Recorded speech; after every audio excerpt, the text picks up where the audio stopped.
Le premier ministre du Québec, François Legault, accompagné de sa conjointe Isabelle Bray, qui se présente au Lutrin avec Martin Koskinen, son chef de cabinet et collaborateur de tous les instants. Le Québec fait face actuellement à des grands défis. On doit, entre autres, redessiner notre économie pour laisser aux prochaines générations des emplois d'avenir. On doit aussi arrêter le déclin du français, en particulier à Montréal. Il en va de l'avenir de notre nation. Et je souhaite vraiment que la prochaine élection porte sur les grands défis qu'on a au Québec et non sur une simple volonté de changement.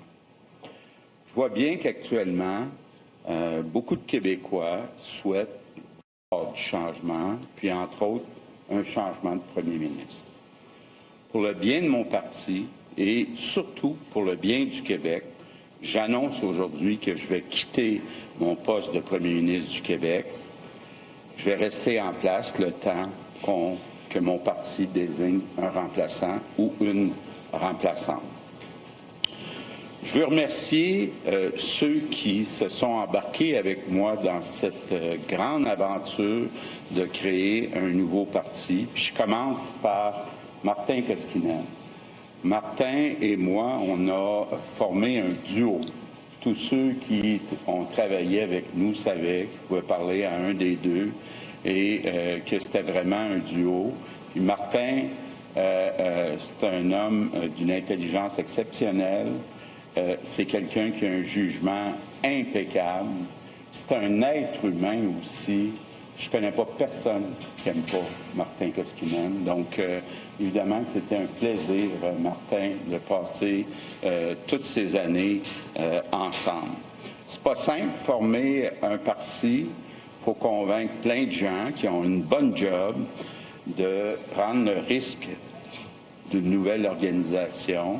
J'ai eu la chance 2 fois de faire ça dans ma vie. Je l'ai fait en créant Air Transat, puis ensuite en créant la CAQ. Il n'y a rien de plus emballant, malgré toutes les difficultés que ça peut amener, il n'y a rien de plus emballant que de créer dans la vie. Je veux aussi remercier beaucoup de personnes, puis je vais sûrement en oublier, mais je veux remercier Brigitte, bien sûr, au parti, Stéphane, c'est le seul discours, c'est pas lui qui a écrit, Claude, l'adjointe de Martin, Lynn, Nicole, de mon bureau de comté, Pascal, Charles, Mario, Yves, Dominique, David, l'autre Martin, Guillaume, Annabelle, Evan, Manu, Catherine, Marie-Christine, Stavros, Émilie, Mathias et tous les autres, là, j'ai nommé ceux qui sont peut-être plus en contact avec moi dans le quotidien.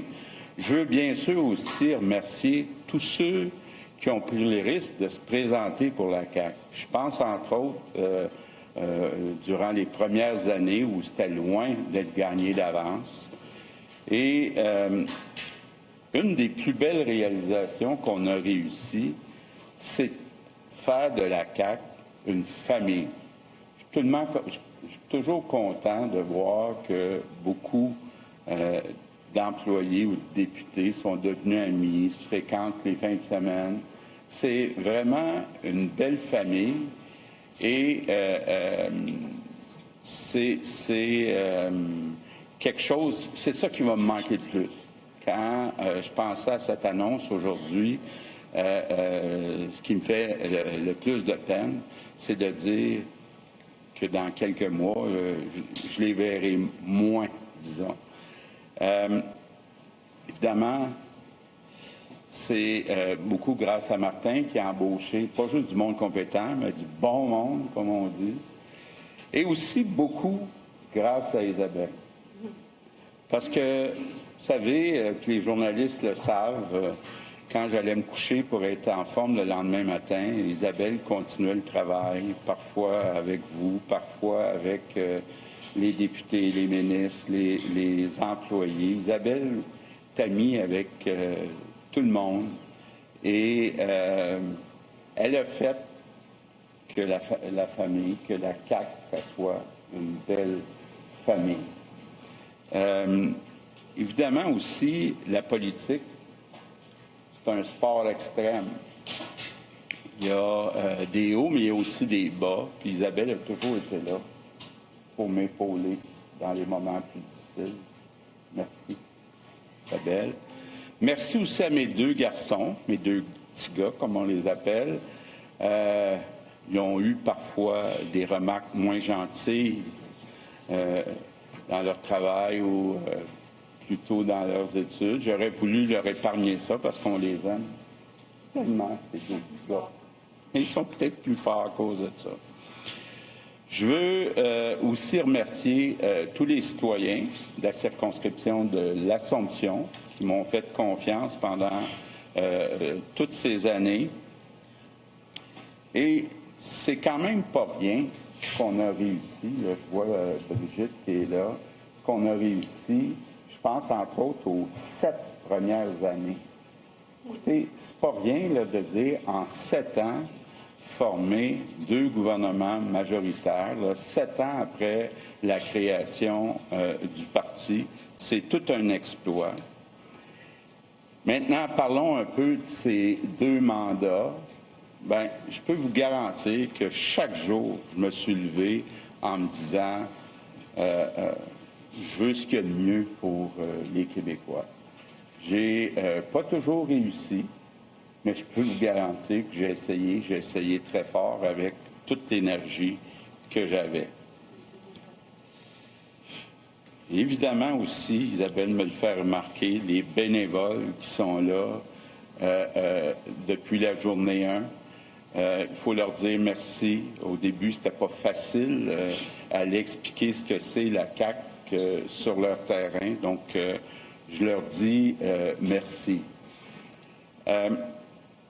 Revenons sur le premier mandat. Évidemment, on va tous se souvenir qu'on a été très occupés par la pandémie. J'ai essayé 7 jours sur 7 de sauver le maximum de vies au Québec. J'ai essayé de prendre des décisions, même si on avait de l'information qui était incomplète. On était un petit peu, comme partout dans le monde, dans le brouillard.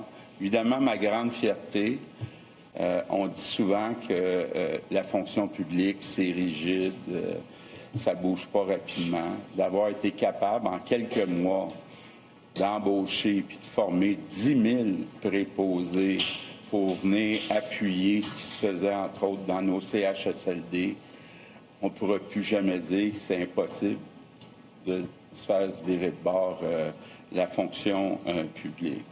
Évidemment aussi, j'ai été touché par la solidarité des Québécois pendant cette grande crise. J'ai vraiment même comme senti une complicité avec les Québécois qui ont accepté de faire des sacrifices. Je pense entre autres aux jeunes qui ont fait des sacrifices pour sauver des vies chez les plus vieux. Je pense que notre nation, c'est une belle nation, une nation très solidaire. Bon. Ensuite, ce que j'ai essayé de faire, là, je vois déjà des journalistes, il ne va pas encore nous parler de ça, mais j'ai essayé de réduire l'écart de richesse du Québec avec le reste du Canada. C'est pas une question d'orgueil, c'est une question de moyens. Créer de la richesse, c'est pas une fin en soi, mais c'est un moyen qui est nécessaire pour être capable de se payer des programmes sociaux, puis aussi pour se permettre d'être plus autonome face au reste du Canada.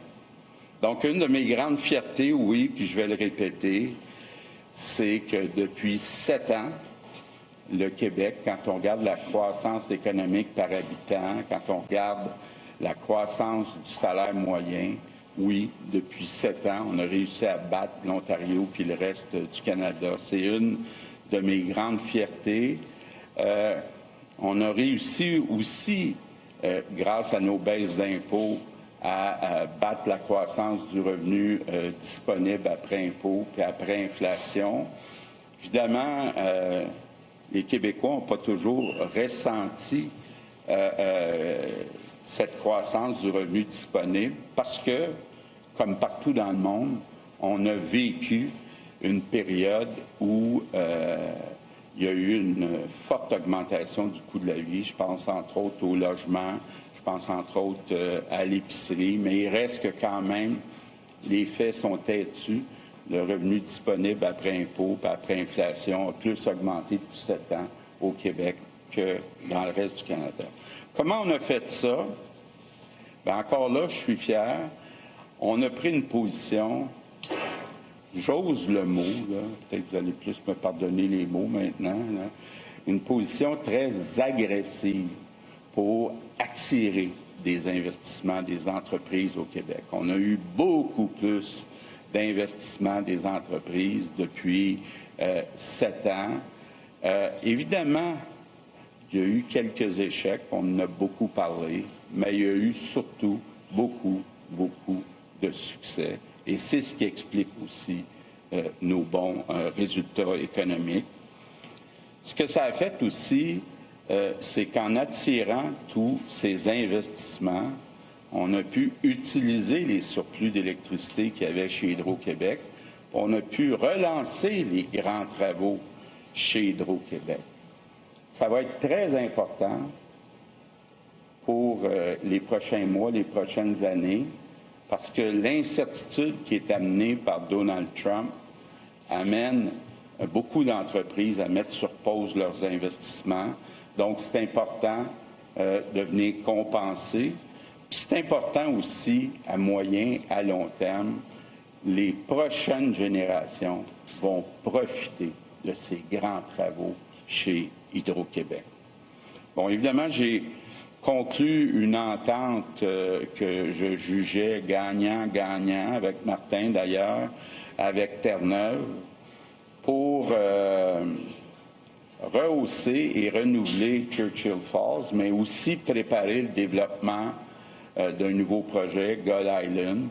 Bon, malheureusement, il y a eu une élection au cours des derniers mois. Le nouveau gouvernement de Terre-Neuve a jugé, dans le fond, que l'entente était trop avantageuse pour le Québec. Mais je suis confiant qu'au cours des prochains mois, on va trouver une entente gagnant-gagnant parce que c'est important pour le Québec, c'est important pour Terre-Neuve de profiter de cette immense possibilité. Je suis fier aussi du rattrapage qu'on a fait en santé, en éducation, en culture. Isabelle vient pour beaucoup pour la partie culture.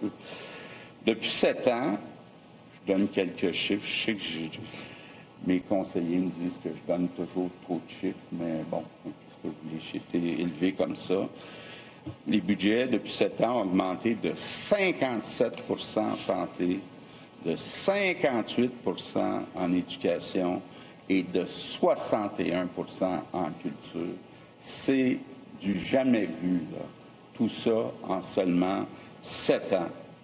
En santé, on a revu les salaires et les primes des infirmières, puis on a commencé aussi à remplacer les vieux CHSLD par des belles maisons des aînés où il y a plus d'espace, plus de lumière. On doit ça à nos aînés. Puis on a réussi aussi à convaincre enfin les médecins de famille de changer leur mode de rémunération. Puis je vous le dis, on va le voir même dans les prochains mois. Ça va être une révolution du côté de la prise en charge des patients en première ligne. En éducation, bien évidemment, je suis très fier, puis on a commencé à le faire très tôt, d'avoir augmenté le salaire des enseignants.